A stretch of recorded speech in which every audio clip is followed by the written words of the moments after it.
ऐसे हैं जो घंटों किताबों में घुसे रहते हैं, लेकिन फिर भी कुछ याद नहीं रहता। यार, मैं भी वहां था, लेकिन फिर मैंने अपनी लर्निंग स्ट्रेटेजी बदली और यकीन मानो रिजल्ट्स गजब के मिले। इस वीडियो में मैं आपके साथ शेयर करने वाला हूं वो 5 साइंटिफिकली प्रूवन टेक्निक्स जिनकी मदद से आप किसी भी चीज को तेजी से और ज्यादा देर तक याद रख पाएंगे। और हां, एक सीक्रेट बोनस टिप भी है, तो वीडियो को एंड तक जरूर देखना। तो चलिए शुरू करते हैं और आपकी लर्निंग को सुपरचार्ज करते हैं। दोस्तों, सबसे पहले चलो एक कॉमन गलती के बारे में बात करते हैं जो हम सब करते हैं, रटना। बार बार नोट्स पढ़ना दिमाग को कुछ भी याद रखने के लिए ट्रेन नहीं करता। इसके बजाय हमें एक्टिव रिकॉल का इस्तेमाल करना चाहिए।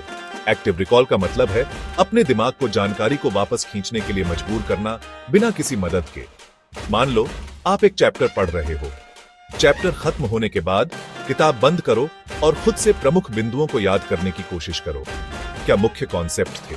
क्या महत्वपूर्ण तथ्य थे? यह एक्टिव रिकॉल है और यह रटने से कहीं ज्यादा प्रभावी है। क्यों?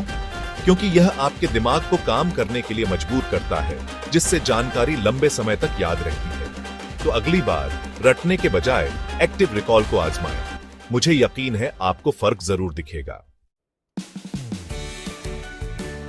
चलो अब बात करते हैं एक और पावरफुल टेक्निक की, स्पेस्ड रिपीटिशन। हम सब जानते हैं कि एक ही बार में बहुत कुछ याद रखना मुश्किल होता है। स्पेस्ड रिपीटिशन इस समस्या का एक स्मार्ट समाधान है।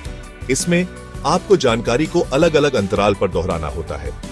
मान लो आपने आज कुछ नया सीखा, इसे कल फिर से रिवाइज करें, फिर 2 दिन बाद, फिर 1 हफ्ते बाद और फिर 1 महीने बाद। इस तरह आप अपने दिमाग को जानकारी को लंबे समय तक स्टोर करने के लिए ट्रेन करते हैं। यह ऐसा है जैसे आप अपनी मांसपेशियों को जिम में ट्रेन करते हैं। नियमित व्यायाम से ही परिणाम मिलते हैं। स्पेस्ड रिपीटिशन के लिए आप फ्लैश कार्ड या किसी ऐप का इस्तेमाल कर सकते हैं। चैप्टर 3, टाइटल, फाइन मैन तकनीक, खुद को गुरु बनाएं। बॉडी। अब मैं आपको एक ऐसी टेक्निक बताने जा रहा हूं जिसे मैं खुद बहुत इस्तेमाल करता हूं, फाइन मैन टेक्निक। यह टेक्निक इस सिद्धांत पर आधारित है कि अगर आप किसी चीज को सरल शब्दों में नहीं समझा सकते, तो आपने उसे अच्छी तरह से नहीं समझा है। तो अगली बार जब आप कोई नया कॉन्सेप्ट सीखें, तो उसे किसी और को समझाने की कोशिश करें।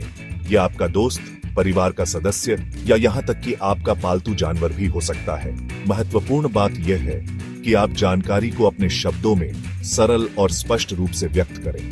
यह आपको कमजोर क्षेत्रों की पहचान करने और अपनी समझ को मजबूत करने में मदद करेगा।